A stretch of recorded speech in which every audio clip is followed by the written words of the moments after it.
Hi everybody, I'm back. I'm Samantha and I'm a therapist and I'm doing a video every day for a year to get over my fear of public speaking and social anxiety. This is video 140 of 365 and I'm still froggy voicing it today. So yeah, I'm dealing with nasally, I don't know what this is, but yeah, it's really helped me to level up this week. Let's just put it that way. Everything that happens to us is for our benefit. So whatever this illness is that I have is helping me to level up. And that is the power of choosing how we look at things. I could have looked at this as, oh man, I'm sick and this sucks and I hate my life and all these things. Or I could look at it like, I'm leveling up. That's what I told myself. That's actually my license plate, is level up. So I've been leveling up for a long time. And that is how you have to look at everything that you're doing. You're leveling up every single time. You're becoming more of who you truly are, no matter what's happening to you. And remember, things are not happening to you, they are happening through you.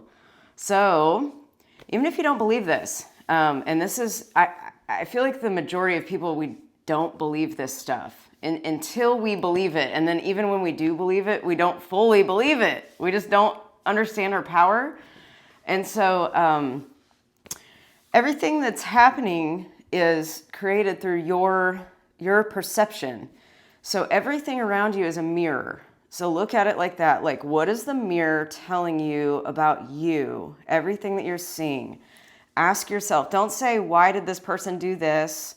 Why did this person do that? Why did this happen to me today? Why me? This always happens. You know, I hate this. This is the pattern of this and this and this, and I'm sick of this. And that used to be me too. And it is just an addiction. And it does not feel good to be there. And I feel like that's kind of a normal place for people to be. And we don't know any better a lot of the time.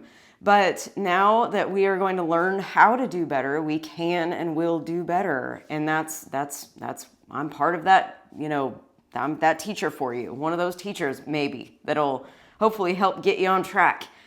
And so when you trust in your power and you trust, and you might have to just act like you trust for a little while. You say, okay, I'm going to try this out. I'm going to look in the mirror. I'm going to look outwards. And I'm going to say, okay, if this person, and I do this for fun, I really do this for fun because it shows me how I'm being. And I thank God for all the people that show me some things that I might not like in the moment because it's helping me level up.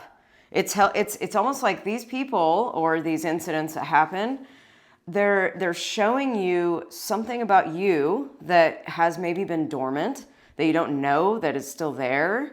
And maybe it's ready to come up and be processed, be healed, be changed, whatever the wording you want to use is. And so if somebody says something cross to you that you don't like, just ask yourself, I wonder what this means. I wonder what I was thinking. I always take it to what am I telling myself about myself? Like this person, this situation, what is that showing me about me? And then if this is for my benefit, I'm just going to borrow Sam's thing that she says, if this is happening for my benefit, then what does that mean? What benefit is this giving me? And focusing on questions like that train you to focus in a different way that is more productive and efficient than the old way, which is the old self. Remember, we're going from an old self to a new self. You're upgrading your identity. You're leveling up your identity. You're killing the old man and letting the new man rise. We don't want to raise the dead. We want to create the new person, the new self. So also, so do that with your triggers, with everything. Ask yourself, why did this trigger me? What is this telling me about me? What am I making this mean about me? Or What have I dominantly been thinking about? What have I dominantly been expecting from this person or this event that happened? Anything like that. Just question it. And for the purpose, and you say, this is for the purpose of, this is for my benefit. And every time I disrupt my normal thought patterns that would normally make me spiral, I'm going to do something productive with my mind. And I'm going to teach it to focus on something that actually helps me instead of something that hurts me. And so you go that route instead of the old route. And that creates a new identity for you. That starts to form this new person inside of you that's like just itching to get out. It's just itching for you to rise and remember. And everything you're being right now that makes you spiral, that's just old programming that you don't need anymore. You got to upgrade the, like I said, upgrade the floppy disk. Shows how old I am, upgrade that floppy disk, change the code. You got to recode things, put a new operating system in. We're operating off the old operating system. We don't need that anymore. This is not Windows 98 anymore. I don't even know what Windows it is anymore because I use a Mac and I'll never go back. But yeah, I don't know. But it's an upgrade. You want to upgrade. You want to always be upgrading, always be leveling up. It's not that you're not great enough how you are, but you have so much potential in you that you have no idea what could happen. And I assume that a lot of people out there are probably struggling in many ways, financially, in love, in their self-worth and self-esteem, self-concept. All of that is not doing so hot right now. And that's why we've got to upgrade ourselves. We've got to upgrade our thoughts and our belief systems. We've got to start having a better quality of life. And the way that you get a better quality of life is when you start having a better quality of thoughts and beliefs about yourself. And I really like to take everybody back to themselves. That's where your power is. You will see, as you practice this, you will see what your power is. I promise you. Even if you don't believe it right now, start practicing changing how you talk to yourself. Remember, your inner conversations are super important.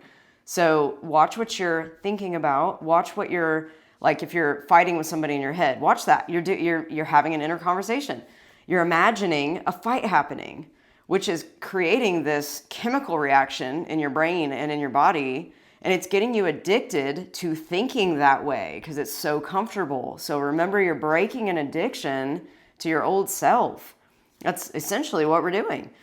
And then they say, don't bring back the dead. The dead is like the old self, the old story, all of that. So during the day, when you have a desire, your only job is to just imagine the desire, not imagine the lack of it. You want to, or the opposite of it. Like you don't have it, the lack of it. You're imagining, oh, I don't have it. I want this thing, but I don't have it. Anytime that pops up, you just think about the desire and you say, it's already done. And you just go in your mind and you say, thank you, that's already done. Thank you that I already have it. Start training your mind to focus like that. Because what's happened is you've already trained your mind unknowingly and programmed by other people and then perpetuated by yourself because you didn't know you were doing it. But you've already been programmed to think the opposite of the way that we're trying to train you to think now. So it's already done on the negative side. So all we have to do is switch it over to the more positive side. The side that helps you instead of hurts you. The side that is non-abusive. Because the other way is, if you want to look at it, like self-abuse. It's hurting yourself. And you don't deserve to ever be hurt. You never did, and you never do again. So you got to stop hurting yourself first. Remember, if something is somebody or something is hurting you outside of yourself, you cannot add to that by hurting yourself. You cannot agree with the mirror. Everybody is a mirror to you, and they are mirroring your internal, whatever you're doing internally. Think about that. I play this game all the time. This has been one of the most pivotal weeks for me. It's so personal. I wish I could kind of like explain it, but it's like it probably wouldn't make much sense. But I know I had that quantum healing session like I told you guys, and then I saw the license plate that read, fever. And then after 3 years of not having a fever, we got fevers in the house, and it's like, what? Like, it's crazy. And then a couple other incidents happened this week that like totally triggered me and made me feel thoughts from 20 years ago and these feelings. And so, but like, it's been such an upgrade. That's all I can say. It's like leveled me up in so many ways. And another way to think of identity shifting too is that you don't have to work very hard at it. Because once your identity, like once you actually shift to this different person, this different you, this upgraded you, your thoughts and beliefs and behaviors kind of naturally align with that new identity. It's really interesting. And so one of the first things you'll notice that like when you're actually shifting is you'll start to feel better, first of all, which that's an awesome thing. We want that, number one. And then you're going to be attracted to different things, like different foods, different people, different movies even. Like I was inspired to move some things around in my office and throw some things away that made no sense. It was just really weird. And so it's like you're shedding old skin, or you're the butterfly coming out of the cocoon and you're ready to fly. You just start changing. And it really kind of doesn't make sense. But I remember Esther Hicks talking about, or Abraham, when she's channeling Abraham, how like, I guess Esther was inspired to clean out a drawer. I think it was a drawer. Or no, she was inspired to move furniture around. That's what it was in her house. And she called this moving company. And then these two young kids come out and they're helping her move the furniture. And then they start talking about rap music, and I think one of the kids was like wanting to be a rapper, and Esther was like, I think wanting to learn how to rap, or she liked rap music or something. It was just like a cool little exchange that came from her just wanting to move some furniture. So my point to all this is that anytime you have a desire for something, start doing some things that seem unrelated to it. It might be literally cleaning out a drawer. Like, follow, as Bashar says, follow your highest excitement and look at it like a stepping stone. Each little thing that you have is a stepping stone to get to the desire. And really, all we're actually desiring is to feel good. When you think about it, everything that you want is because you want to feel good when you have it. But feel good first, and then you've got the keys to the kingdom. Just feel good now. And start practicing feeling good now. Don't just think that, oh, when I get my SP, my cup of coffee is going to taste so much better when we're sitting next to each other and we're both drinking it together and blah, blah, blah. No. You want to have a really good cup of coffee right now by yourself. Enjoy it. Because someday you will have that person next to you. And you may or may not be happy because you didn't create this foundation of happiness before you got there. Believe me, I've been there. And I see friends that are there. I see family that's there. I see clients that are there. And this is when I learned throughout the years the patterns, especially my own patterns, that I learned. If you create a foundation of happiness, nothing can shake you. You are unmoved, unshakable, undisturbed, like nothing will bother you. You just know who you are. You're pretty steadfast in that, and you're firm, and you're happy, and you're content, and you're at peace, and everything is seemingly fairly easy. And once you get to that place, you're going to know that you never want to go back to the old way again. You never want to think about the old stories again. They don't even make any sense anymore, and that's when you've won. So today, think about adopting this new intention, like, I'm already it. I've already won. I'm already him. I'm already her. This is who I am. Everything I want chases me.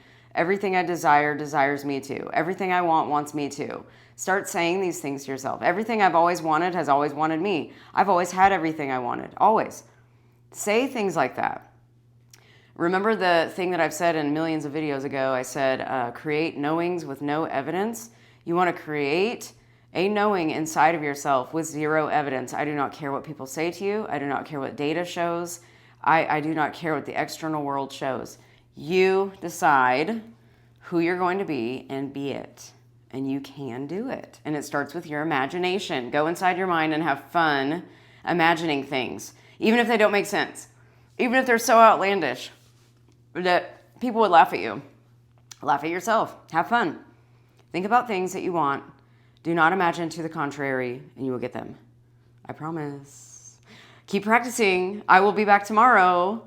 If this helped you, please share this with somebody who might benefit from this. And please smash and mash the like button if you'd like. And pass this along, like I said. Please subscribe if you'd like to. And yeah, I'll be back tomorrow. Thank you guys so much for watching. I so appreciate you. I'm almost to 555 subs. That's my favorite number, 555. So I got like one until I hit 555. So whoever hits that, thank you. I appreciate you. And I will be back tomorrow. You guys have a wonderful rest of your day or evening. And thank you again. Bye.